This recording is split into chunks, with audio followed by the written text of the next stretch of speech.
पाकिस्तानियों, लीबिया की जेल से एक बड़ी खतरनाक वीडियो जो है वो मौसूल हुई है मुझे। लीबिया में इस वक्त पाकिस्तानी जो है वो तकरीबन 3 से 4 हज़ार पाकिस्तानी नौजवान, जिनका तल्लक गुजरांवाला, गुजरात, हाफिजाबाद, जलालपुर, बटिया, सियालकोट, शेखुपुरा और दूसरे अजला थे, जो कि वहाँ पे अभी भी कैद हैं। और उनकी ऐसी खतरनाक वीडियो मौसूल हुई है। उनका बताना है कि ना तो हमें यहाँ पे खाना टाइम पे मिल रहा है, ना ही हमें खाने को कुछ दिया जा रहा है, ना ही हमें कुछ यहाँ पे पहनने को मिल रहा है। बिल्कुल नंगे फिर रहे हैं।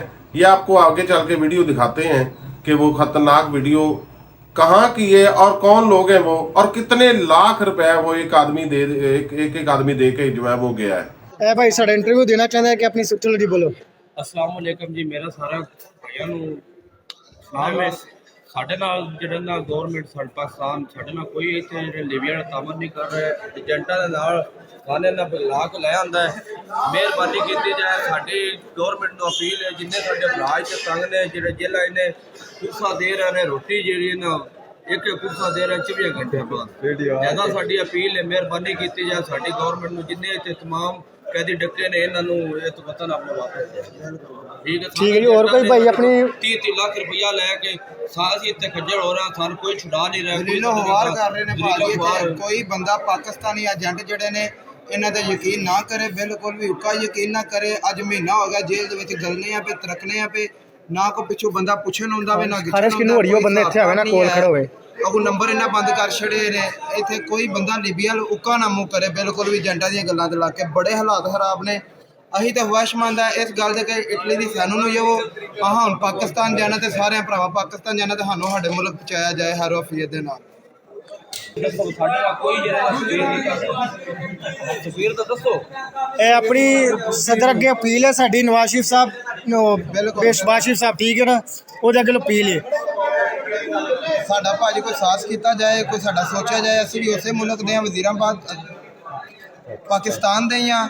ਇੱਥੇ ਸਫਾਰਤਖਾਨੇ ਦਾ ਬੰਦਾ ਇੱਕ ਦਿਨ ਆਇਆ ਵੇ, ਆ ਕੇ ਵੇਖ ਕੇ ਕਿਸੇ ਬੰਦੇ ਨੂੰ ਨੇੜੇ ਨਹੀਂ ਲੱਗਣ ਲੈਂਦਾ, ਵੇਚ ਚਾਹ ਕੇ ਟੁਰ ਗਿਆ। ਉੱਕਾ ਖਾਣ ਪੀਣ ਨੂੰ ਕੁਝ ਨਹੀਂ ਆਇਆ। 24 ਘੰਟੇ 'ਚ ਇੱਕ ਪਾਕਿਸਤਾਨ ਜਿਹੜਾ 버ਗਰ ਹੁੰਦਾ ਵੇ ਉਹਦੇ ਜਿਹੜਾ ਬੰਦ ਹੁੰਦਾ ਨਾ, ਉਹ ਤਾਂ ਫਿਰ ਵੀ ਠੀਕ ਹੁੰਦਾ। ਇਹ ਉੱਕਾ ਉਹਦੇ ਅੰਦਰ ਉਰਲੀ ਲੱਗੀ ਹੁੰਦੀ ਹੈ।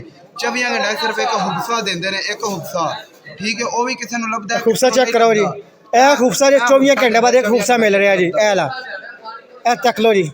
ਕਮ ਸੇ ਕਮ 10 ਗ੍ਰਾਮ ਦਾ ਨਹੀਂ ਹੈ ਖੁਬਸਾ, 10 ਗ੍ਰਾਮ ਦਾ ਖੁਬਸਾ ਨਹੀਂ ਹੈ। ਅੱਜ ਪੰਜਵਾਂ ਦਿਹਾੜਾ ਪੀਣ ਨੂੰ ਪਾਣੀ ਕੋ ਨਹੀਂ ਹੈ, ਕੋਈ ਹਿਸਾਬ ਤਾਂ ਵਾਸ਼ਰੂਮਾਂ ਦਾ ਪਾਣੀ ਪੀ ਰਹੇ ਹੋ। ਵਾਸ਼ਰੂਮਾਂ ਦਾ ਪਾਣੀ, ਨਹਾਉਣ ਨੂੰ, ਹੱਥ ਪਾਣੀ ਕਰਨ ਨੂੰ ਪਾਣੀ ਨਹੀਂ ਹੈ। ऐसे गरीब की ये दवाई है को नहीं, कसम नंगे पे हैं भाई। 5-6 दिहाड़ा दवाई खाइए, कुरान की कसम है, हर शह चमड़ी पे नाल लांदी को नहीं, सुथर लांदी नहीं थल्ले जी। ठीक हो गया भाई जान, की करिए, हर बंदा ही परेशान है। देखो ना भाई जान ओदी मेहरबानी भरा बंदा हो गई नहीं ना आओ। हाँ जी, गवर्नमेंट अगे अपील है जी, हर पाकिस्तानी ਨੂੰ ਚਾਹੀਦਾ ਕਿ ਇਹ ਵੀਡੀਓ ਜਿੰਨੀ ਹੋ ਸਕਦਾ ਸ਼ੇਅਰ ਕਰੇ ਤੇ ਆਪਣੇ ਭਰਾਵਾਂ ਦੀ ਮਦਦ ਕਰੇ। ਠੀਕ ਹੈ, ਗवर्नमेंट तक एक वीडियो तो मुकम्मल जानी चाहिए। ठीक है ना, और आवाम की आवाज़ है। ठीक है ना, गवर्नमेंट जिंदाबाद, पाकिस्तान जिंदाबाद। ए तको जी कॉरीडोर का यह हाल जे, कमरे फुल ने बावजूद कमरे। वीडियो तो आपने देख ली। अब आप मुझे ये बताएं दोस्त, जो देखने वाले सुनने वाले, मुझे ये बताएं कि 24 से 30 लाख रुपया दे के जाने के बाद ये हालात हैं, और किसी ने अपनी माँ का जेवर बेचा है, किसी ने अपनी बहन का जेवर बेचा है, किसी ने घर के कोई मवेशी जानवर बेचे हैं, किसी ने कोई ज़मीन जो उनके पास 1-2 एकड़ थी वो गिरवी रखी या बेची है, और इन नौसरबाजों को, एजेंटों को पैसे दिए, और ये पाकिस्तानी जनाब वहाँ पे जेलों में पड़े। और कुछ जो है वो 300 के करीब बताया जा रहा है कि 300 के करीब जो है वो पाकिस्तानी वहाँ पे कश्ती हादसे में डूब के जांबाग हो चुके हैं अभी तक उनका कोई पता नहीं चल रहा। और एक सितम ज़रीफ़ी एक और देख लें, इनकी सितम ज़रीफ़ी ये देख लें ये एजेंटों की, कि वो जो फैमिलीज़ है जिनके बच्चे वहाँ पे डूब के मर गए हैं, उनसे 2 से 3 लाख रुपए अब भी ले रहे हैं कि आपके बच्चों की लाशें हम मंगवा के दे देंगे, हालांकि वो लाशें हुकूमत की जानिब से आनी है।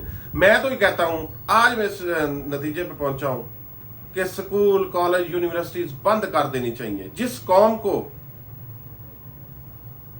कौम को पिछले 75 साल में हमारी हुकूमतें बाइज्जत रोजगार नहीं दे सकी, तालीम हासिल करने के बावजूद उनको नहीं कोई रोजगार मिल सका, और वो आज कोई कहीं पे जेलों में पड़ा है, कोई कहीं पे जाके किसी कश्ती में डूब के मर रहा है, उन माओं से को बंदा पूछे, उन वालदैन से को पूछे कि औलाद कितनी मुश्किल से पैदा करने के बाद पाली जाती है। और आज हुकूमती तर्जमान जो है वो कह रहे हैं कि हमें बहुत अफसोस हुआ है। आप लोग पिछले अपने 20-30 साल में कोई ऐसा मैकेनिज्म बनाते, कोई ऐसा सिस्टम बनाते कि इन नौजवानों को, इन लोगों को रोजगार मिलता, तो आज ये दर बदर ना होते और कहीं जेलों में या कहीं पे जाके मर ना रहे होते। और सबसे बड़ी बात यह है कि हुकूमत को अब भी एक्शन लेना चाहिए, अब भी नोटिस लेना चाहिए, कुछ ना कुछ शर्म हया होनी चाहिए कि कम अज कम ये जो लोग हैं ये हमारे अपने थे जो मरे हैं, ये जो डूबे हैं, ये जो जेलों में पड़े हैं, ये हमारे अपने थे। इनके लिए कम से कम इनको बाइज्जत तरीके से वापस लाना चाहिए। पाकिस्तान में लूट खसूट, करप्शन, एक दूसरे की पगड़ियां उछालना, ये बड़ा हो गया। अब हुकूमतों को, जो आने वाली हुकूमत है इलेक्शन के बाद, उनको कम से कम ये बात सोचनी चाहिए कि हमारे नौजवान जो हैं वो हमारे मुल्क का असासा होते हैं, और किसी भी मुल्क का असासा जो वहां की जो यूथ होती है। और पाकिस्तान के ऊपर इस वक्त बड़ा गोल्डन टाइम है कि पाकिस्तान की जो जितनी भी आबादी है उसका 60% यूथ है। ये दुनिया के में सबसे ज्यादा पाकिस्तान के ऊपर गोल्डन टाइम है। मजीद भी वीडियो आ रही हैं और हुकूमती तर्जमान झूठ बोल रहे हैं। मैं आपको एक बात बताता हूं, 300 से ज्यादा लोग जो है वो मर चुके हैं, जिनकी लाशें अभी तक नहीं मिली, उनकी तादाद 200 से ज्यादा है, और जो बच गए हैं वो जेलों में पड़े हैं।